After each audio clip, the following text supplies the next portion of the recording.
नमस्कार, good morning, बहुत स्वागत है आपका टाइम स्लॉट ऑफ भारत में। आपके साथ मैं हूं दीपिका यादव और मैं हूं श्वेता भट्टाचार्य। फिट इंडिया का सुपर हिट बुलेटिन, ये वही बुलेटिन है जिसमें देश दुनिया की हर खबर हम आप तक पहुंचाते हैं। बिल्कुल, अगले 1 घंटे के लिए हमारे साथ बने रहिए और यकीन मानिए, हम इसलिए कहते हैं फिट इंडिया का सुपर हिट बुलेटिन देख लिया तो समाचार पत्र पढ़ने की जरूरत नहीं पड़ेगी, क्योंकि इसमें हर वो खबर होती है जो आपके लिए जाना बेहद ही जरूरी है। तो अगले 1 घंटे के लिए बने रहिए हमारे साथ।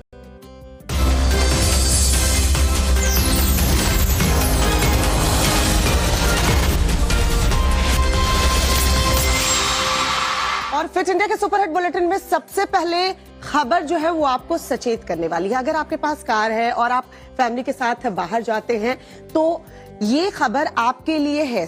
हैरान कर देने वाली एक ऐसी तस्वीर सामने आई है जिसको देखकर आप भी सचेत हो जाएंगे। जी हाँ, दरअसल एक युवक अपनी माँ को लेकर के कार से जा रहा था और अचानक से उसके साथ कुछ ऐसा हुआ कि वो अब जिंदगी भर भूल नहीं पाएगा। हालांकि गनीमत ये रही कि जान दोनों की बच गई, लेकिन हुआ क्या था देखिए। चलती कार में लगी आग, पूरी कार जलकर राख। ये तस्वीरें पश्चिम बंगाल के दुर्गापुर की हैं, जहां चलती कार में अचानक आग लग गई। देखते ही देखते पूरी कार जलकर राख हो गई। युवक अपनी मां को लेकर अस्पताल जा रहा था, तभी रास्ते में गाड़ी से धुआं निकलने लगा। कार से धुआं निकलते समय रहते युवक फौरन कार से बाहर निकला और देखते ही देखते पूरी कार आग की चपेट में आ गई। सूचना के बाद मौके पर पहुंची दमकल की गाड़ियों ने कड़ी मशक्कत के बाद आग पर काबू पाया, लेकिन तब तक कार पूरी तरह जल चुकी थी। ये कोई पहला मामला नहीं है जब चलती कार में आग लगी हो। इससे पहले भी ऐसी कई तस्वीरें सामने आ चुकी हैं। गनीमत रही कि समय रहते कार सवार बाहर आ चुके थे, नहीं तो बड़ा हादसा हो सकता था। और आज प्रधानमंत्री नरेंद्र मोदी जो है मध्य प्रदेश के झाबुआ जाएंगे। बताया जा रहा है दोपहर 12 बजे आदिवासी अंचल से प्रधानमंत्री नरेंद्र मोदी जो है लोकसभा चुनाव प्रचार की शुरुआत करने वाले हैं। पीएम नरेंद्र मोदी आदिवासियों के लिए बड़ा ऐलान भी कर सकते हैं। ये बड़ी खबर आपको बता रहे हैं। इसके अलावा प्रधानमंत्री स्वामित्व योजना के लाभार्थियों को 1,75,000 अधिकार अभिलेख वितरित करेंगे। आपको ये भी बता दें कि एमपी में 22% आबादी आदिवासी अंचल से आती है और ऐसे में 29 लोकसभा सीटों को मद्देनजर रखते हुए इस वोट बैंक पर बीजेपी की काफी ज्यादा नजर है। आदिवासी बाहुल्य झाबुआ से प्रधानमंत्री मोदी पूरे देश की आदिवासी लोकसभा सीटों को टारगेट करने वाले हैं। पीएम मोदी करीब 7,500 करोड़ रुपए की विकास परियोजनाओं को राष्ट्र को समर्पित भी करेंगे, आधारशिला भी रखेंगे। तो आज प्रधानमंत्री नरेंद्र मोदी जो है मध्य प्रदेश के झाबुआ में मौजूद रहेंगे, जहां दोपहर करीब 12 बजे बताया जा रहा आदिवासी अंचल से पीएम मोदी जो है लोकसभा चुनाव प्रचार की शुरुआत करने वाले हैं।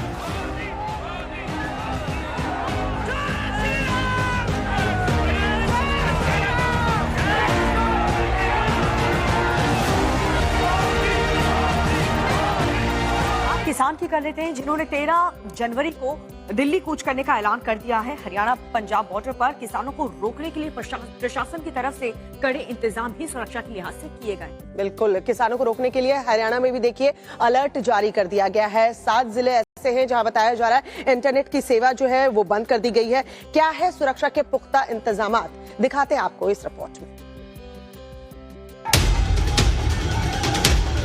13 फरवरी को किसान दिल्ली कूच करने वाले हैं। किसानों को रोकने के लिए प्रशासन के सामने बड़ी चुनौती है। किसानों के ऐलान को देखते हुए हरियाणा के 7 जिलों में इंटरनेट बंद किया गया है। अलर्ट को देखते हुए 11 फरवरी की सुबह 6 बजे से 13 फरवरी की रात 12 बजे तक पंजाब हरियाणा बॉर्डर पर सुरक्षा बढ़ा दी गई है। अंबाला, कुरुक्षेत्र, कैथल, जिंद, हिसार, फतेहाबाद और सिरसा में इंटरनेट सेवाएं बंद रहेंगी। एसएमएस, मोबाइल डेटा की सेवाओं को 2 दिन के लिए इन जिलों में बंद किया गया है। सिर्फ नॉर्मल कॉल पर बात की जा सकेगी। प्रशासन पूरी तरह अलर्ट मोड में है। किसानों को रोकने के लिए 7 लेयर सुरक्षा प्लान तैयार किया गया है। 5 लेयर की बैरिकेडिंग की गई है। पंजाब हरियाणा बॉर्डर पूरी तरह सील है। अंबाला जिले में सुरक्षा बढ़ाई गई है। फतेहाबाद जिले की सीमाओं पर फोर्स तैनात किए गए हैं। सीमेंट और कंक्रीट के पिलर से रास्ते बंद किए गए। मिट्टी के डंपर डालकर रास्तों को जाम किया गया। किसान एजिटेशन के संबंध में नाकाबंदी की जा रही है। 13 तारीख को दिल्ली कूच करने का उनका वो आह्वान है। सभी जो भी पंजाब से बॉर्डर लगते हैं हर जगह पे नाकाबंदी की जा रही है और इस बार बड़े पुख्ता इंतजाम है, तो किसी भी कीमत पे नहीं जाने देंगे हम आगे किसानों को।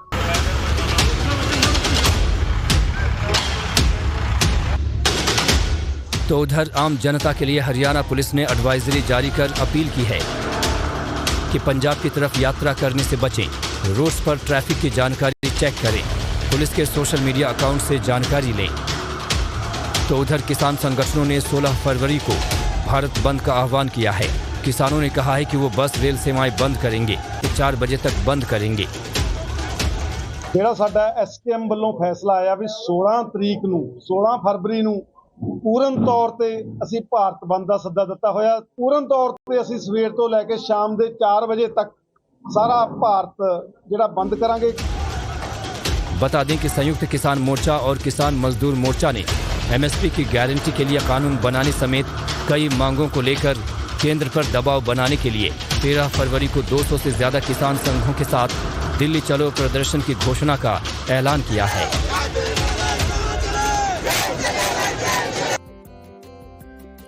उत्तराखंड के हल्द्वानी में 3 दिन पहले जिस तरीके से हिंसा हुई थी उसको लेकर मुख्यमंत्री ने क्लियर मैसेज दे रखा है कि जो दंगाई हैं उनको बख्शा नहीं जाएगा। जी हाँ, और हल्द्वानी में जो हिंसा हुई है उसको लेकर के सवाल ये उठ रहे हैं कि क्या ये अचानक से हुई या फिर सब कुछ पहले से ही प्लान था। हल्द्वानी में ऐसे हालात पहले कभी नहीं थे, न ऐसी हिंसा हुई और न ही कर्फ्यू लगाने की नौबत आई। लेकिन गुरुवार को उपद्रवियों ने ऐसा बवाल मचाया कि हल्द्वानी में हाहाकार मच गया। हल्द्वानी हिंसा का मास्टरमाइंड अब्दुल मलिक बताया जा रहा है। वही अब्दुल मलिक जिसकी जमीन पर बने अवैध मदरसे को ढहाने के लिए नगर निगम की टीम गई थी। इस दौरान अब्दुल के अधिकारियों से बहस भी हुई। अब्दुल मलिक फिलहाल फरार है, मगर 19 नामजद आरोपियों में से कुछ को पुलिस ने गिरफ्तार कर लिया है। अब्दुल मलिक जो है उसकी पुलिस तलाश कर रही है, वो भी हमारे केस में नामजद अभियुक्त है। अवैध निर्माण का कार्य था ये अब्दुल मलिक के द्वारा किया गया था, तो अवैध निर्माण का जो ध्वस्तीकरण की जो कार्रवाई थी उसका सबसे ज्यादा विरोध उसी के द्वारा किया गया था। हल्द्वानी के एक एक दंगाई का हिसाब होगा। बनभूलपुरा इलाके में फेंके गए हर पत्थर का बदला लिया जाएगा। इसके लिए छतों और घरों की वीडियो मॉनिटरिंग हो चुकी है। सीसीटीवी फुटेज की इन्वेस्टिगेशन हो रही है। चश्मदीदों के बयान रिकॉर्ड हो रहे हैं। दंगे में किसका हाथ है इसके लिंक खंगाले जा चुके हैं। वो ऑडियो फुटेज भी जुटाई जा रही हैं जो हिंसा से जुड़े हैं। सोशल मीडिया को भी सर्च किया जा रहा है। हर घर, हर गली और हर मोहल्ले से सबूत जुटाए जा रहे हैं। चप्पा चप्पा छाना जा रहा है। उन्होंने पेट्रोल बम का इस्तेमाल किया और फायरिंग इस्तेमाल करा, पथराव कर रहे थे, वही पेट्रोल बम उनके गाड़ियों में गिरे, उससे आग लगी। उन्हीं की गाड़ियां थी ये गाड़ियां भी उन्हीं की थी। उन्होंने अपने पेट्रोल बम से गाड़ियां जलाई ताकि ना हम उधर जा सके, इधर ना आ पाए और ना हम उधर जा पाए। ऑटो आपको जला हुआ दिख रहा है। इसके साथ ही आपको उसके बगल में जो घर थोड़ा सा काला धुआं जिस पर लगा हुआ है, यानी जो काला दिखाई दे रहा है वो दरअसल ये गाड़ियां जल रही थी यहाँ पर। उन गाड़ियों के जलने की वजह से जो धुआं निकला उससे वो घर काला हो गया था। उस घर से पत्थर आ रहे थे नीचे, उसी घर से पत्थर नीचे आ रहे थे। उसी घर से पत्थर नीचे आ रहे थे। हाँ। उस घर में कौन रहता है? उस घर में मुस्लिम समुदाय के लोग रहते हैं। अच्छा। उन्होंने ही इस बवाल को जो रूप दिया इस गांधीनगर में, वो इसी परिवार से दिया गया। जब हम वहाँ से चले तो चारों तरफ से उन्होंने बैरिकेड लगा करके उन्होंने आग लगा रखी थी। उस गाड़ियों को साइड करते कराते में किस तरीके से मशीन आगे बढ़ा करके पुलिस प्रशासन को, कर्मचारियों को, सबको लेकर के मैं बाहर वहां से निकल करके गांधीनगर की तरफ को दौड़ा। सरकार और प्रशासन का क्लियर कट मैसेज है, जिसने गुनाह किया उसे अंजाम भुगतना होगा। हम देवभूमि में किसी प्रकार की भी हिंसा, किसी प्रकार की भी अराजकता, ये किसी कीमत पर हम सहन करने वाले नहीं हैं। उसके लिए जो जरूरी काम होगा वो जरूरी काम किया जाएगा। जिन्होंने भी बनभूलपुरा में जो हमारे सरकारी संपत्ति का नुकसान किया है, निजी संपत्ति का नुकसान किया है, उन दंगाइयों से, उन अराजक तत्वों से उसकी एक एक पाई वसूली जाएगी, चाहे कितना भी बड़ा रसूख वाला कोई क्यों ना हो। और इसलिए पीएफआई और रोहिंग्या एंगल से हिंसा की जांच की जा रही है। अब्दुल मलिक पर एनएसए लगाने की तैयारी हो रही है। ऐसा इसलिए भी है क्योंकि हल्द्वानी के जिस मोहल्ले में बवाल की स्क्रिप्ट लिखी गई उसे लेकर कहा जाता है कि वहां 80% मुस्लिम आबादी रहती है। समिट में केंद्रीय गृह मंत्री अमित शाह ने ऐसा बयान दिया जिसके बाद सियासी गलियारे में खलबली मची हुई है। जी हाँ, ऐसा क्या कुछ कहा गृह मंत्री अमित शाह ने, सीए को लेकर के क्या बड़ा ऐलान किया, पहले सुनिए कि अमित शाह ने कहा क्या था। सीएए पर गृह मंत्री अमित शाह के ऐलान ने सियासी भूचाल ला दिया है। अमित शाह ने कहा है कि चुनाव से पहले पूरे देश में सीएए लागू किया जाएगा। गृह मंत्री ने यह भी भरोसा दिलाया कि सीएए किसी की नागरिकता नहीं छीनेगा। सीएए देश का कानून है, इसका नोटिफिकेशन निश्चित रूप से हो जाएगा और चुनाव से पहले के बाद पहले ही होगा। चुनाव के पहले ही सीएए को अमल में आना है, इसमें किसी को कंफ्यूजन रखना नहीं है। ये भी कांग्रेस पार्टी के नेताओं का वादा है। जब देश का विभाजन किया और वहां पर ढेर सारे वहां की देश में अल्पसंख्यक जो थे, हिंदू, बौद्ध, जैन, क्रिश्चियन थे, उन पर प्रताड़ना होती थी, सारे लोग यहां भाग कर आना चाहते थे। उस वक्त कांग्रेस पार्टी का वादा था कि आप धीरे धीरे आइए, आप जब भी आओगे भारत में आपका स्वागत है, आपको नागरिकता दी जाएगी। फिर मुकर गए। और मैं आज स्पष्ट करना चाहता हूं, सीएए किसी की भी नागरिकता लेने का कानून नहीं है, छीनने का कानून नहीं है। इस देश की माइनॉरिटी को और विशेषकर मुस्लिम भाइयों को भड़काया जा रहा है। देश में किसी की भी नागरिकता सीएए छीन ही नहीं सकता, क्योंकि कानून में प्रोविजन ही नहीं है। सीएए जो शरणार्थी आए हैं पाकिस्तान और बांग्लादेश से धार्मिक प्रताड़ना के कारण, उनको नागरिकता देने का कानून है और मैं मानता हूं इसमें किसी का विरोध नहीं होना चाहिए। उन्होंने कहा कि चुनाव से पहले सीएए को लागू करने का नोटिफिकेशन जारी कर दिया जाएगा। सीएए देश का कानून है, इसका नोटिफिकेशन निश्चित रूप से हो जाएगा। वहीं सीएए को लेकर टीएमसी अपने रुख पर कायम है। बात यह है कि 4.5 साल पहले जबरदस्ती बुलडोज करके सीएए बिल पास करवाने का बाद राष्ट्रपति का कॉन्सेंट मिलने का बावजूद 9 बार एक्सटेंशन करके 4.5 साल इन लोगों ने बिता दिया। अभी तक रूल फ्रेम नहीं हो पाया। सीए लेके इन लोग जुमला कर रहे हैं और चुनाव का पहले डिवीजन पॉलिटिक्स कर रहे हैं। हमारा पार्टी का स्टैंड ममता बनर्जी बहुत पहले कह चुकी है, जो लोग इस देश में रहते हैं, जो लोग अपना वोटर कार्ड लेके वोट डाल के केंद्रीय सरकार या राज्य सरकार चुन के काम करने के लिए भेजता है, वो सब हमारा यहाँ का नागरिक है। उनको जबरदस्ती दोबारा नागरिकत्व तो साबुत करने का कोई जरूरत नहीं है। हम लोग इसके खिलाफ थे, आज भी है, कल भी रहेंगे। गृह मंत्री शाह के ऐलान पर कांग्रेस की तरफ से भी प्रतिक्रिया आई है। सीएए एनआरसी के ऊपर भारत में जनमत क्या है, ये केंद्र सरकार को पता है और मुझे लगता है कि केंद्र सरकार इतनी जल्दबाजी नहीं करेगी। बीते दिसंबर महीने में बंगाल दौरे के दौरान गृह मंत्री शाह ने दावा किया था कि सीएए को लागू करने से कोई रोक नहीं सकता।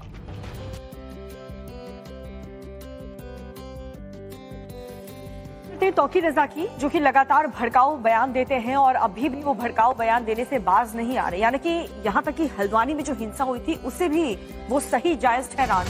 तौकीर रजा ने राम मंदिर और सीए को लेकर क्या कुछ बयान दिया है वो भी हम आपको सुनाएंगे। देखिए किस तरीके से तौकीर रजा जो है वो भड़काऊ बयानबाजी करते देखे जा रहे हैं। मौलाना तौकीर रजा ने एक बार फिर भड़काऊ बयानबाजी की है। हल्द्वानी में हुए बवाल पर जब उनसे सवाल पूछा गया तो उन्होंने इस घटना की निंदा करने की जगह बवाल को जायज ठहरा दिया। अच्छा, उत्तराखंड में थाना जलाया गया, फायर ब्रिगेड जलाया गया, गाड़ियां जलाई गई प्राइवेट और सरकारी, उस पर क्या कहेंगे बेटा?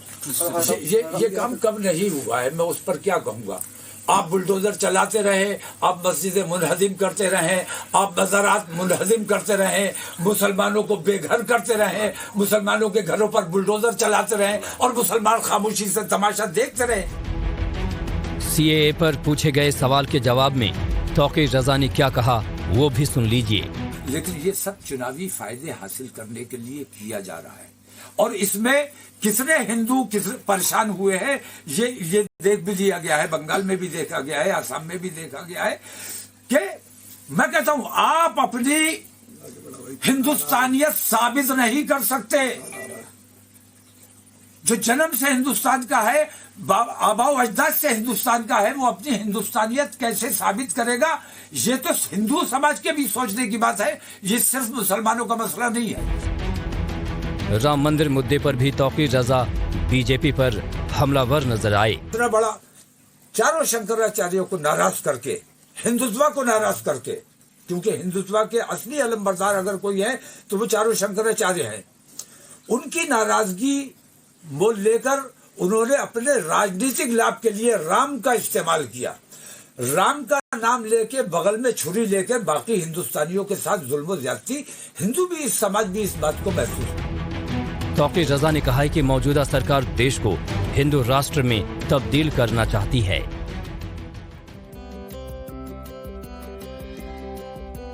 और आज गृह मंत्री अमित शाह जो है कर्नाटक के दौरे पर रहेंगे। इस दौरान गृह मंत्री पार्टी कार्यकर्ताओं की बैठक लेने के अलावा अलग अलग कार्यक्रमों में हिस्सा भी लेने वाले हैं। ये बड़ी खबर आपको बता रहे, गृह मंत्री अमित शाह दिल्ली से सीधे मैसूर पहुंचेंगे और इस दौरान वो चामुंडी पहाड़ियों का दौरा करेंगे।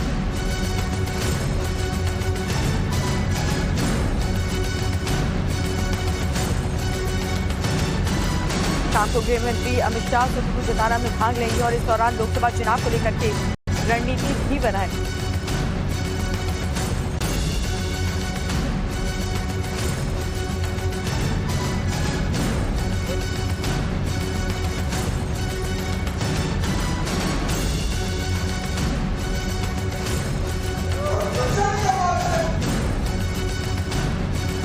की पूजा करने वाले हैं। शाम को गृह मंत्री अमित शाह सुरजपुर जतारा में भी भाग लेंगे। आगामी लोकसभा चुनाव को लेकर के रणनीति भी बनाई जाएगी।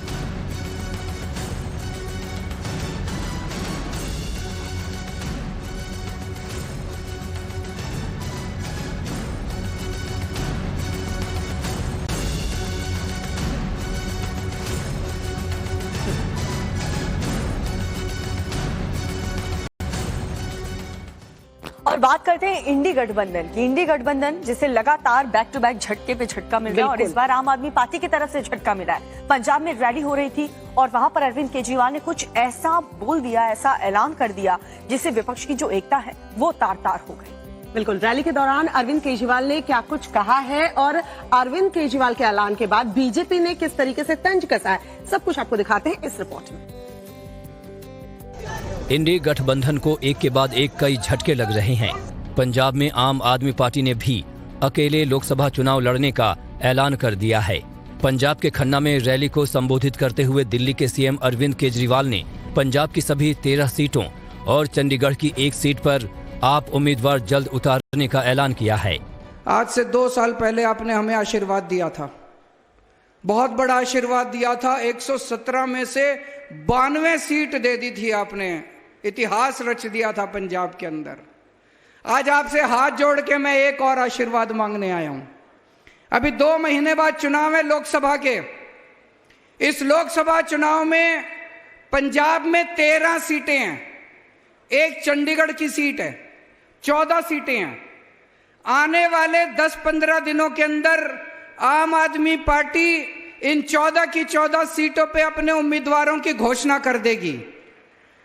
अब आप लोगों से निवेदन है कि जिस तरह से आपने आशीर्वाद दिया था 2 साल पहले, उसी तरह से ये 14 की 14 सीटें आम आदमी पार्टी को जितानी है। झाड़ू पे वोट देना है आपको, भारी बहुमत से स्वीप करनी है। 14 की 14 सीटें आपको आम आदमी पार्टी को जितानी है। पंजाब के सीएम भगवंत मान ने तो यहाँ तक बता दिया कि उम्मीदवारों का ऐलान कब तक हो जाएगा और नतीजे कैसे रहेंगे।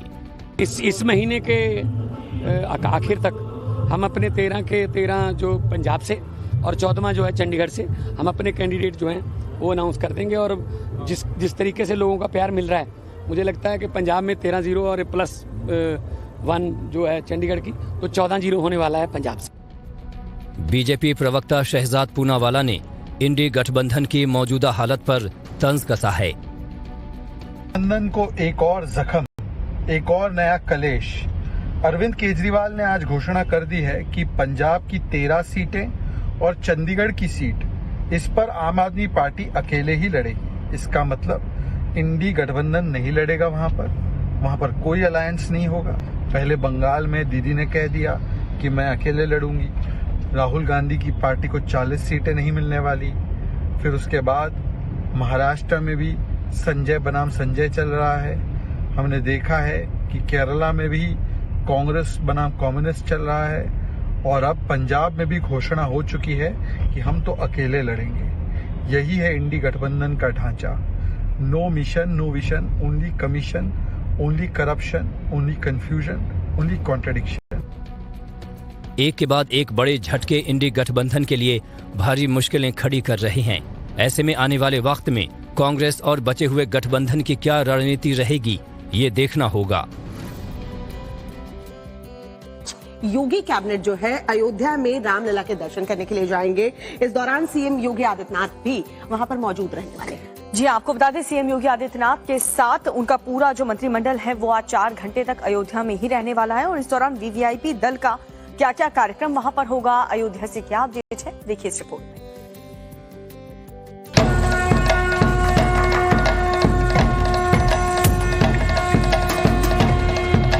प्रदेश सरकार के मंत्रियों और विधायकों के साथ मुख्यमंत्री योगी आदित्यनाथ आज रामलला के दर्शन करेंगे।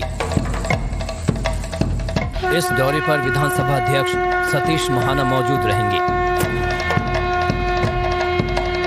सीएम योगी राजकीय विमान से अयोध्या पहुंचेंगे, तो वहीं सभी मंत्री और विधायक लखनऊ से 10 लग्जरी बसों से अयोध्या पहुंचेंगे।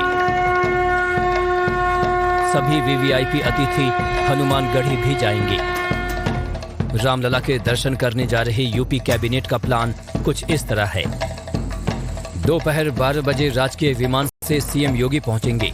10 सुपर लग्जरी बसों से अयोध्या पहुंचेंगे मंत्री और विधायक। 11:30 बजे विधानसभा अध्यक्ष समेत सभी हनुमानगढ़ी पहुंचेंगे। हनुमानगढ़ी में 1 घंटे तक रहेंगे सीएम योगी और उनका मंत्रिमंडल। दोपहर 12:30 बजे सीएम सहित दल राम जन्मभूमि पहुंचेगा। दोपहर 3:15 बजे तक सभी जन्मभूमि परिसर में ही रहेंगे। सीएम योगी ने बीते बुधवार को ही सभी सदस्यों से 11 फरवरी को रामलला के दर्शन करने के लिए अयोध्या चलने का आग्रह किया था, जिसके बाद विधानसभा अध्यक्ष सतीश महाना ने भी सभी सदस्यों को अयोध्या चलने का निमंत्रण भेजा था। हालांकि नेता प्रतिपक्ष अखिलेश यादव ने सदन में विधानसभा अध्यक्ष के निमंत्रण को ठुकरा दिया है। यूपी करेंगे। यूपी विधानसभा का बजट सत्र जो है अनिश्चित काल के लिए स्थगित कर दिया गया है, लेकिन शनिवार के दिन बताया जा रहा है कि सदन में काफी गहमा गहमी देखने को मिली थी, क्योंकि अखिलेश यादव ने बीजेपी पर तंज कसा, जिसके बाद मुख्यमंत्री योगी आदित्यनाथ ने कुछ ऐसा बयान, कुछ ऐसी बातें कह दी कि पूरा सदन तालियों से गूंज उठा। सुनिए आप। प्रभु राम के नाम पर राजनीति करना बंद कीजिए। अयोध्या नहीं जाना है क्योंकि वोट बैंक पे असर पड़ जाएगा, तो वोट बैंक की राजनीति आप कर रहे हैं, हम लोग नहीं कर रहे हैं। यूपी विधानसभा का बजट सत्र अनिश्चित काल के लिए स्थगित हो गया, लेकिन सत्र के आखिरी दिन यानी शनिवार को अखिलेश यादव ने प्रभु श्री राम को लेकर बीजेपी पर तंज कसा, तो सीएम योगी ने अखिलेश पर करारा प्रहार किया। जब हम और आप नहीं थे, प्रभु राम तब भी थे, और जब हम और आप नहीं रहेंगे, प्रभु राम तब भी रहेंगे। इसलिए कहना कि आप प्रभु राम को लाए हैं, ऐसा कहकर कि आप भगवान प्रभु श्री राम का अपमान तो कर ही रहे हैं, साथ ही साथ धर्म को भी अपमानित कर रहे हैं। और राम के बगैर कोई काम हो ही नहीं सकता। क्यों बाल्यान जी, आप यहाँ संबोधन तो राम राम का ही होता है ना। तो अब राम राम का संबोधन के बगैर कोई काम होता नहीं। उठते जागते सोते रोते हर क्षेत्र में राम राम का ही संबोधन होता है। लेकिन अयोध्या नहीं जाना है क्योंकि वोट बैंक पे असर पड़ जाएगा, तो वोट बैंक की राजनीति आप कर रहे हैं, हम लोग नहीं कर रहे हैं। सदन में बहस राम मंदिर पर छिड़ी तो मथुरा काशी का आना भी लाजमी था। पर आप तो मथुरा वृंदावन के लिए भी कुछ नहीं कर पाए थे, क्योंकि आपको वहां जाने में भी डर लगता था। हम लोगों ने देखिए दोनों जगह, काशी में भी समाजवादी पार्टी की सरकार ने ताला बंद किया था, और मथुरा में भी जन्मभूमि में पीछे जो पार्क है उसको आप लोगों ने ताला बंद कर दिया था, और ताला हमारी सरकार ने खुलवा, दोनों जगह ताले खुलवा दिए। तो वहीं राजा भैया ने योगी सरकार के बजट का समर्थन करते हुए कहा कि मंदिरों पर गुंबद बनाने से गंगा जमुनी तहजीब नहीं होती। दीवार के ऊपर शिखर तोड़ करके गुंबद बना देने से ये गंगा जमुनी तहजीब नहीं होती। वो हमारा था, आक्रांताओं द्वारा तोड़ा गया है। अखिलेश यादव के निशाने पर सीएम योगी थे। उन्होंने बिना नाम लिए सीएम पर तंज कसा। जो अपनी गांव की पहचान नहीं बना सकते वो किसी को पहचान भी नहीं दे सकते। बात खानदान तक पहुंची है तो खानदान बढ़ाने के लिए भी कुछ करना चाहिए। अखिलेश यादव ने कई मुद्दों पर सरकार को घेरने की कोशिश की, लेकिन सीएम योगी ने साक्ष्यों के साथ एसपी के मुखिया पर पलटवार किया।